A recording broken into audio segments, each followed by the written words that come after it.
नमस्कार। आज हम बीएड द्वितीय वर्ष 8th paper knowledge and curriculum ज्ञान और पाठ्यचर्या के अंतर्गत ज्ञान के निर्माण के सिद्धांत theories of construction of knowledge का अध्ययन करेंगे। ज्ञान निर्माण के प्रमुख सिद्धांत इस प्रकार हैं। अनुभववादी सिद्धांत थ्योरी ऑफ एम्पेरिसिज्म, बुद्धिवाद का सिद्धांत थ्योरीज ऑफ राशनलिज्म, संवेद विवेकपूर्ण सिद्धांत सेंस राशनलाइजेशन थ्योरी, प्रायोगिक सिद्धांत एक्सपेरिमेंटल थ्योरी, योग सिद्धांत यौगिक थ्योरी और समीक्षावाद का सिद्धांत क्रिटिसिज्म थ्योरी, जिसमें सबसे पहले आता है अनुभववादी सिद्धांत थ्योरीज ऑफ एम्पेरिसिज्म। अनुभववादी सिद्धांत के अनुसार अनुभव या एक्सपीरियंस ज्ञान की जननी है। अनुभववाद के जन्मदाता फादर ऑफ एम्पेरिसिज्म ब्रिटिश दार्शनिक जॉन लॉक ने कहा कि जन्म के समय बालक का मन एक कोरी पट्टी या कागज के समान होता है। Child's mind is like a simple slate और पेपर, जिस पर कुछ भी लिखा जा सकता है। जैसे जैसे वह बाहरी जगत के संपर्क में आता है, संवेदनाओं सेंसेशंस के रूप में वस्तुओं के चिन्ह मस्तिष्क की इस खाली पट्टी पर अंकित होते हैं। इस प्रकार ज्ञान की सामग्री बाहर से आती है। ज्ञान जन्मजात नहीं है, परंतु ज्ञान अर्जित है। सभी ज्ञान अनुभव द्वारा प्राप्त किया जाता है। All knowledge is acquired through experience.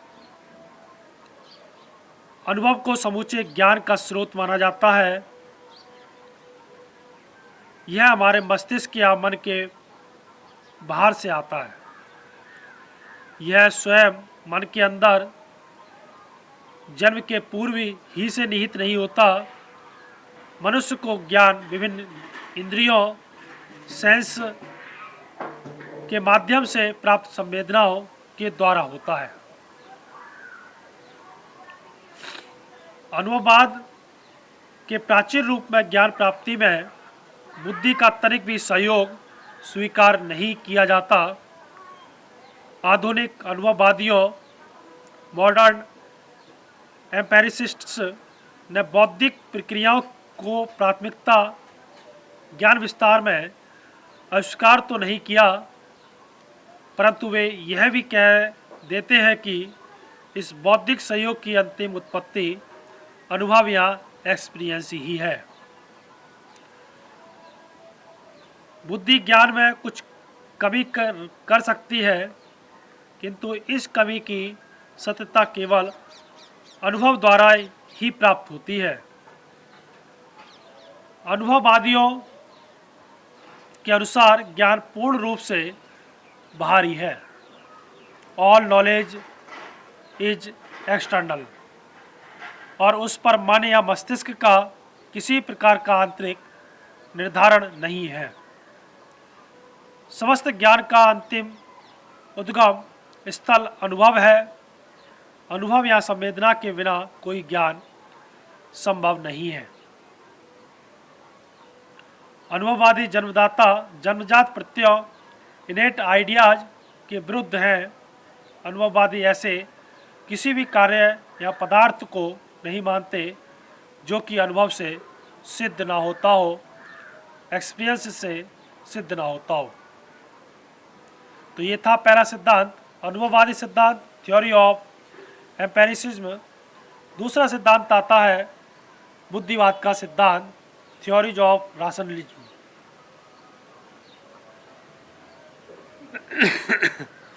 सुकरात और प्लेटो ने यह सिद्धांत दिया है कि सत्य ज्ञान की उत्पत्ति बुद्धि से होती है। उन्होंने यह भी कहा कि इंद्रिय ज्ञान असत और अस्थायी या अल्पकालीन है। इस दृष्टि से उन्हें बुद्धिवाद का आदि प्रवर्तक कहा जा सकता है। ज्ञान मीमांसा के स्वरूप और स्रोत संबंध का दूसरा प्रमुख सिद्धांत बुद्धिवाद का सिद्धांत है। बुद्धिवादियों के अनुसार समस्त ज्ञान बुद्धि पर आधारित है। केवल बुद्धि के द्वारा ही निश्चित, सतत और सार्वभौमिक ज्ञान प्राप्त किया जा सकता है। Definite, true and universal knowledge can be attended only through intellect या इंटेलिजेंस के द्वारा प्राप्त किया जा सकता है।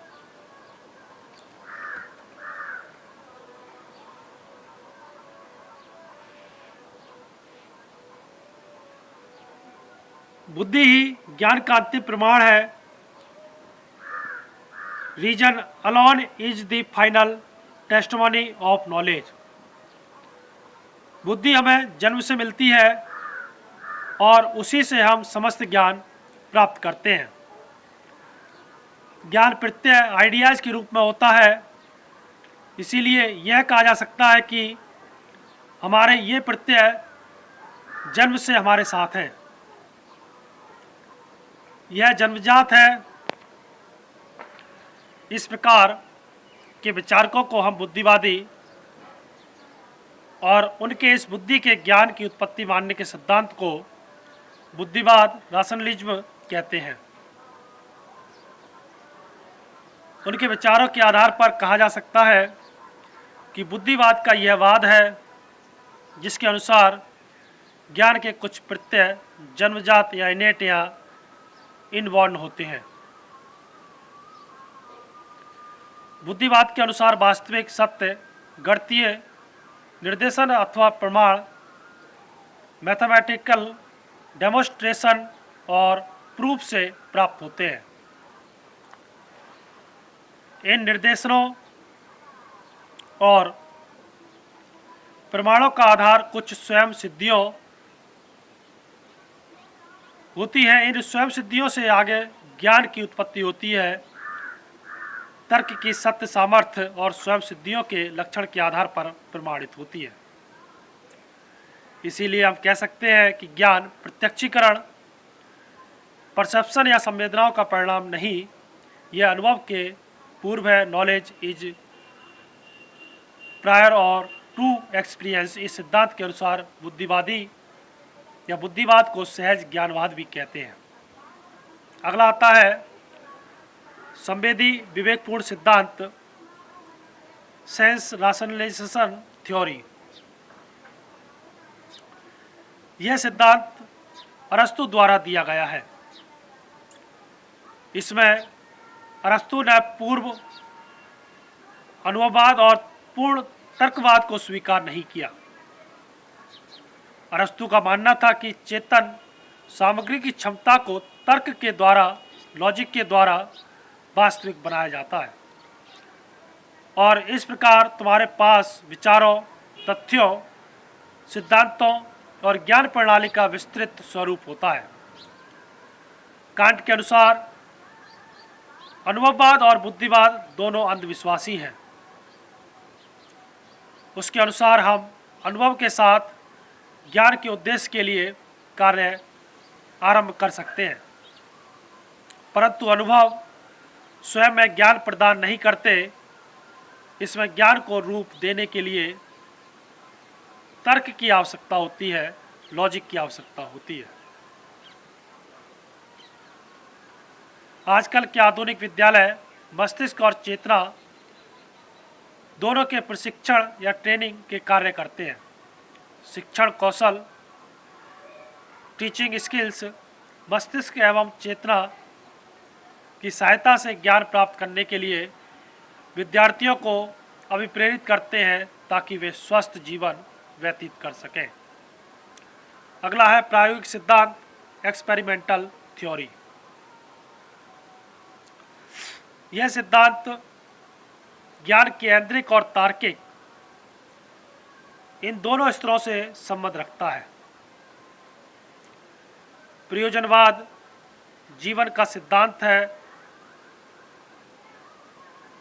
जो प्रयोगों या प्रैक्टिकल पर आधारित ज्ञान के सिद्धांत को स्वयं में समेटे हुए है। आजकल प्रायोगिक सिद्धांत ज्ञान प्राप्त करने की इस विधि का समर्थन करते हैं। उसके अनुसार यथार्थ ज्ञान प्राप्त करने की सर्वोत्तम विधि है प्रयोग या अनुभव, एक्सपेरिमेंट या एक्सपीरियंस।